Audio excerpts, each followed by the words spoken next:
We got some questions and comments, Al. We do. Okay. You want to sit through some of this? Okay. We got Andy who writes in. He's got retirement pop quiz. He's talking about our TV show. Yeah, right. Guys. Oh, God. Anytime it starts with guys, you know we blew something up. Probably. Way to go, Aaron. Guys, according to the IRS website, designated Roth accounts in a 401k or a 403b plan are subject to the RMD rules for 2022 and 2023. However, for 2024 and later years, RMDs are no longer required for designated Roth accounts. You must still take the RMDs from the designated Roth accounts in 2023, including those with a required beginning date of April 1st, 2024. So I assume solo 401k accounts are not subject to the RMDs for 2024, correct? And that would be a correct statement. Yeah, so the designated Roth 401k accounts before had to take a required distribution. They finally cleaned that up because Roth IRAs do not have a required distribution. They do still have a required distribution for a couple of years, but then in 2024, which is what, if your required beginning date is this year? Yeah, yeah, we're good to go. That's all true statements. I think he's referring to our television show where we said that later there's no RMDs, but we didn't identify the year because off the top of our head, we didn't remember. How about that? Just being honest. Yeah, it's a crack research. Oops. All right. Globetrotter writes in. He's great video. Which video? It says right there. Oh. Formula for retirement, for YMYW. Okay. If we withdraw from a qualified account, 401k, traditional IRA, is there ever a reason to transfer those funds into a brokerage account instead of a Roth? Thanks. I don't, unless you need the money within a year or less. Yep. So he's saying, hey, I'm taking money from a retirement account. I'm going to pay the tax. Is there ever reason to put it into a brokerage account versus a Roth? Yeah, I think, and we talked about this before. I mean, generally, no, because you're going to pay the same tax either way, whether you do a Roth conversion or take the money out and put it in your brokerage account. If you need the money within the year you're in, I mean, it just is simpler. Otherwise, you're doing multiple distributions. But anyway, yeah, typically the answer is no, unless you need the money currently. All right. This is an interesting comment from the same TV show here. Okay. Joe and Al walk into a trendy high-end lounge. Joe buys drinks for 4 beautiful women next to him and sitting down at the bar. All right. The women then get up and sit at the table with the big man, Al Clopine. Well, I will say I am married, but So it's Joe. Yeah, so am I. yeah. So it probably won't happen, but anyway. I don't understand what the reference was. It because of something we said in the TV show? No, I think it's just because you have the reputation historically as being a player.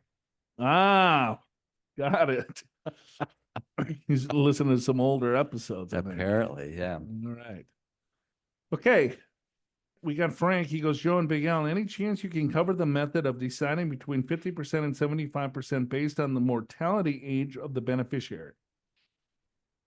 More than likely, my mind is set on a lump sum, but I'm curious how a person who prefers annuity would choose between their pop-up joint survivor options. I appreciate your instructional videos very much. You guys make it very easy and understandable and enjoyable to watch. So he's got a pension, it sounds like, and he's going to take a survivor benefit. Do you take 50% or 75% when he passes to the surviving spouse? Yeah, or he didn't say, but you could take 100% or you could skip it all together, take a lump sum. So how do you choose that? Yeah. Well, I think it's the income need of the surviving spouse and what other fixed income sources are going to be there and what other assets are going to be there. So I think there's a little bit more math included to figure out what benefit.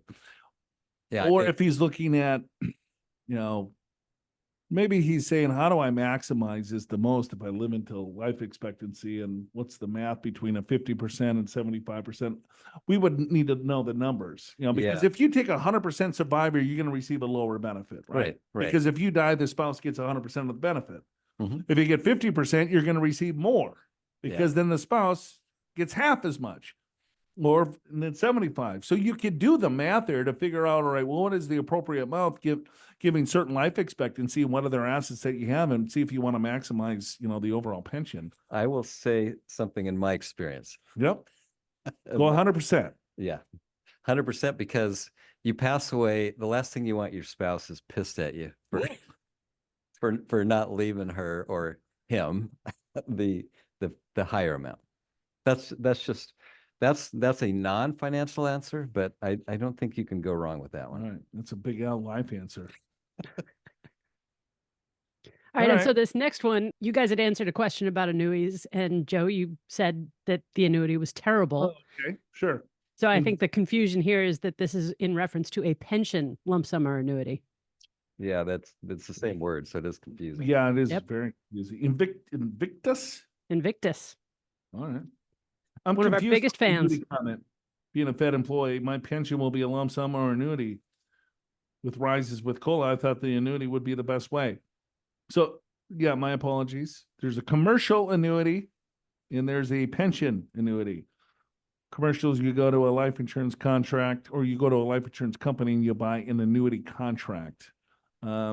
Annuity stands for income, right? So it's a guaranteed income stream. So Right. either the company is going to provide it for you, or you buy it through a life insurance company.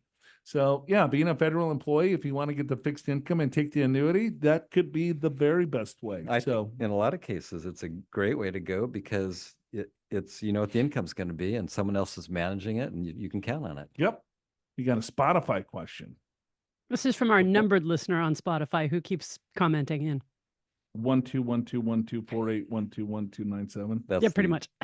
That's his name. Okay. What about SPIAs? Okay.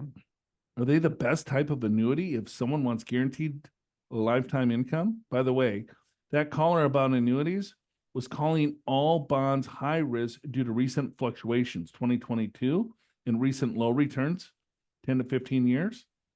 I think he's referencing somebody had said that you guys have recommended high risk bonds, and you both said no, we would never recommend high risk bonds. And the Spotify commenter is saying, I think the person was calling saying all all bonds bonds high are risk. high risk. Okay. Got it. What about SPIAs? Single premium immediate annuity. Yeah, if you want a guaranteed income, that is the annuity of choice. So basically, it's immediate annuity, single premium. You give the insurance company X amount of dollars, and they're going to turn that into a guaranteed income stream for the rest of your life. That's the cleanest annuity. That is true income insurance. All these other variable, deferred annuities have these little bells and whistles on it, and the internal rate of return, in my opinion, is just not worth it. Yeah, you've always said that. That's, if you're going to do an annuity, go that way. Yep. Single premium immediate annuity. If you want a guaranteed income. So your rate of return on the guaranteed income is pretty low. Yes. Which is fine. It's a guarantee. So, Yeah. But here's what bugs me is that people think that they're getting like 6, 7, 8% rates of return. Right. On the variable. Right. Or any annuity. It's like, Yeah. no, I'm getting 7% back on my money. Well, it's including your principal. True. Good point. So Yeah. you're getting your principal back and whatever rate of return. So just understand the math before you get sold into that. But yeah, I'm down with that. 1-2-1-2-4-8-2-2-9-7-0. Okay, that's it for us. We'll see you guys next time. Show's called Your Money Wealth.